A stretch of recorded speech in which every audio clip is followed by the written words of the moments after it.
사도행전 1장 6절에서 11절까지 말씀입니다. 함께 봉독합니다.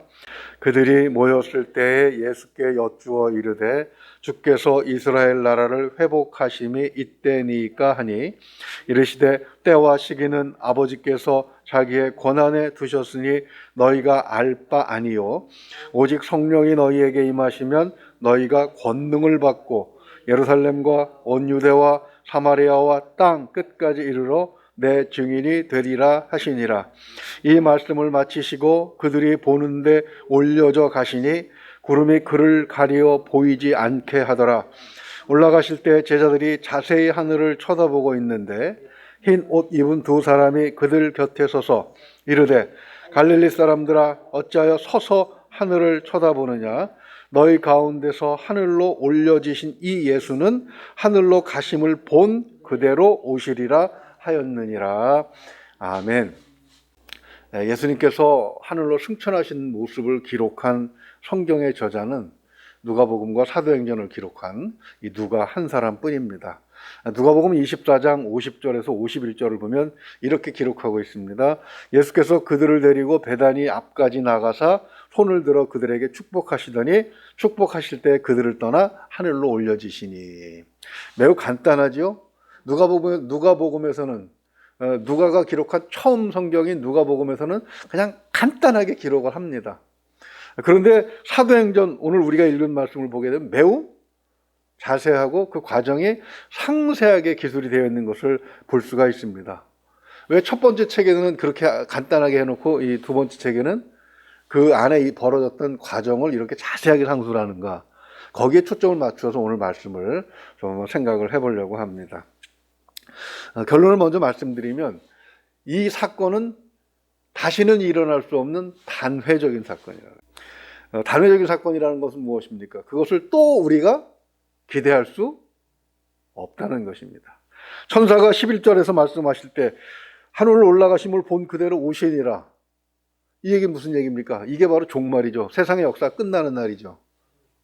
그러니까 이 주님께서 십자가에 못 박혀 돌아가시고 부활하시고 승천하시는 이런 사건은 이제 역사상 다시는 벌어지지 않는단 말이에요. 그죠? 주님의 부활은 우리가 믿는 신앙의 생명입니다. 이 부활은 얼마나 신비한 현상입니까? 신비할 뿐만 아니라 주님께서 9절에서 말씀하신 것처럼 승천하시는 모습을 보고 있으면 또 얼마나 이게 황홀하겠습니까? 그 자리에 참석했던 제자들은 아마 이 광경을 평생 잊지 못했을 거예요. 제자들이 복음을 전하면서 많은 사람들에게 이것을 어떻게 전했겠습니까? 듣는 사람은 또 얼마나, 아유 나도 그 자리에 있었으면, 아유 나도 그것을 봤으면 얼마나 좋을까 하는 생각들을 했겠죠. 그런데 성경을 보게 되면 출애굽기 우리가 이미 살펴보았처럼 6월절과 같이 하나님께서 매년 반복해서 기념하라고 하신 일들이 있습니다. 그리고 하나님께서 어떤 똑같은 상황에서 똑같이 역사하시는 그런 반복되는 상황들이 있어요. 그런데 어떤 말씀들은 오늘 본문처럼 다시는 반복되지 않는, 이것은 딱 하나님께서 역사상 한 번만 행하시는 일임을 그렇게 명시하고 있는 그런 말씀들도 있는 것입니다. 오늘 본문 말씀이 바로 그러한 말씀이죠. 바로 그러한 현상들을 오늘 어디서 볼 수 있냐면 주님의 영으로 주님께서 이제부터 육체를 대신하는 거예요. 8절만 한번 먼저 읽어보죠. 오직 성령이 너희에게 임하시면 너희가 권능을 받고 예루살렘과 온 유대와 사마리아와 땅끝까지 이르러 내 증인이 되리라 하시니라. 어제 우리가 살펴본 것처럼 예수님이 제자들을 모으셔서 가르치시면서 어디를 향해서 가셨어요? 예루살렘을 향해서 가셨어요.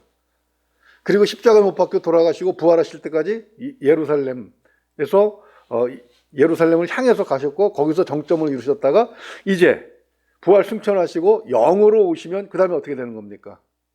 예루살렘과 유대와 사마리아와 온 땅까지 이제 퍼져나가는 거죠.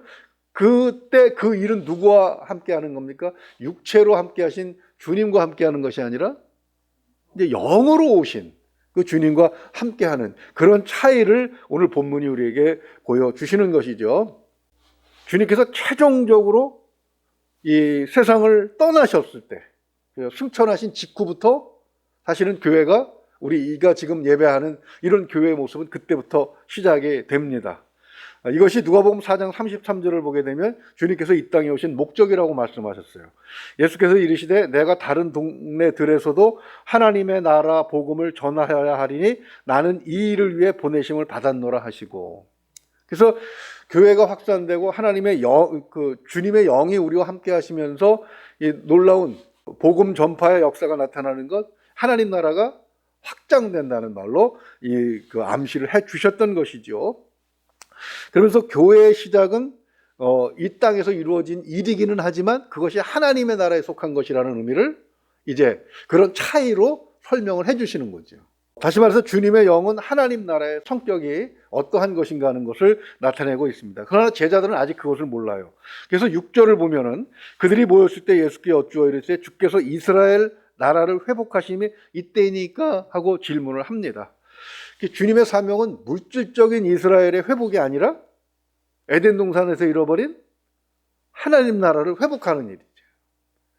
그런데 제자들은 여전히 그 유대교의 영향을 받고 있었기 때문에 그 가르침, 어려서부터 받았던, 역사적으로 그들 조상 때부터 받았던 잘못된 가르침 때문에 이 물질적인 이스라엘, 육체적인 이스라엘, 혈육의 이스라엘의 범위를 넘어가지 못해요. 그러나 보면 이 사건을 통해서 분명하게 말씀을 하시는 것이죠.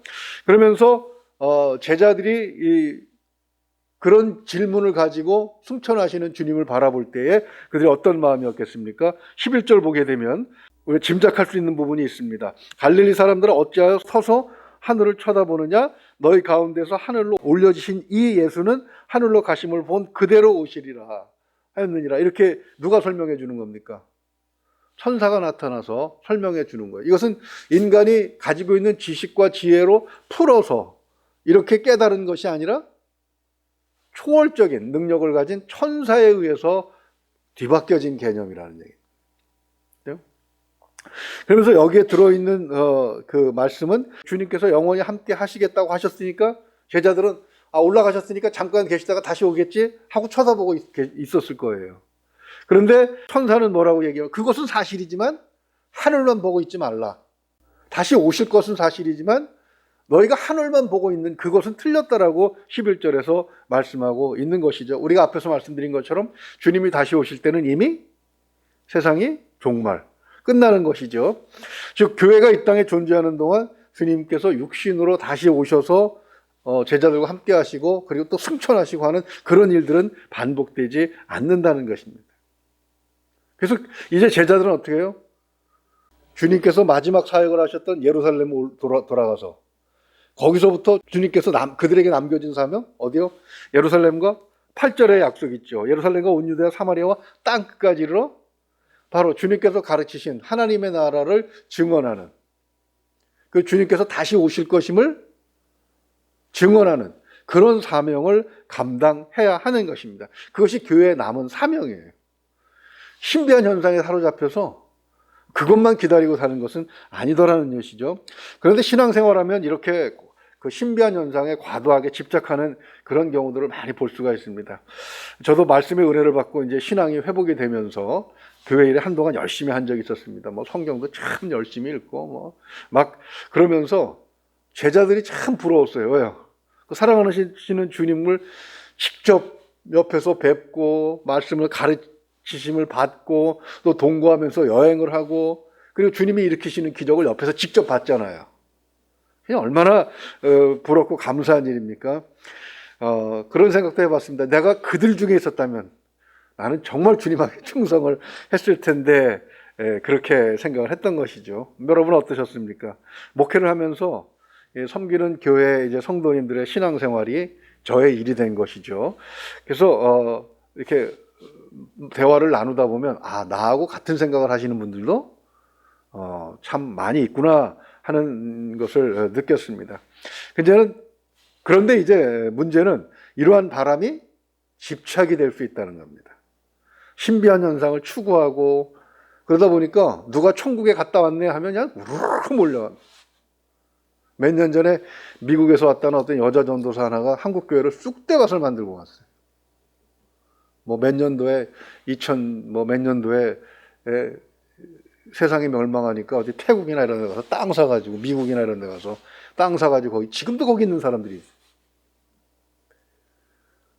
신비한 현상에 집착하게 되면 이런 엉터리 같은 일들을 하게 되는 것이죠. 또 뭐 누군가 신비한 어떤 현상을 나타낸다 그러면 또 그리로 막 또 몰려가가지고 그런 일들이 제가 신앙생활하면서 뭐 수시로 반복되는 것을 보았습니다. 그러면서 끝에 가서 꼭 뭐가 나타나요? 부작용이 나타나요. 많은 사람들이 인생을 망치고 정작 하나님께서 맡겨주신, 주님께서 맡겨준 사명을 감당하지 못하고 오히려 지옥 같은 삶을 사는 경우를 정말 많이 보았습니다. 최근에 여기 신모라고 하는 과천에 있는 그런 여호 목사가 사람들을 끌고서 피지로 데려가서 강제노동시키는 그런 뉴스를 여러분 보셨을 겁니다. 왜 거기로 끌려 들어갑니까? 신비한 현상에 집착을 하겠죠. 분명히 오늘 본문 11절 보게 되면 뭐라고 말씀하세요? 왜 하늘을 쳐다보고 있느냐? 이젠 가서 뭐하라? 증인의 사명을 감당하라는 거예요.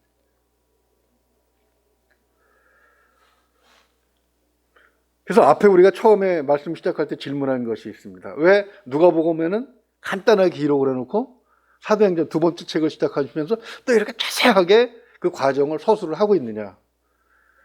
처음에 그 말씀을 전할 때, 그죠? 제자들이 설교를 하고 말씀을 전할 때 듣던 사람들이 야, 은혜 같이 받았지만 그러면서 우리와 같은 마음들이 생긴 거예요.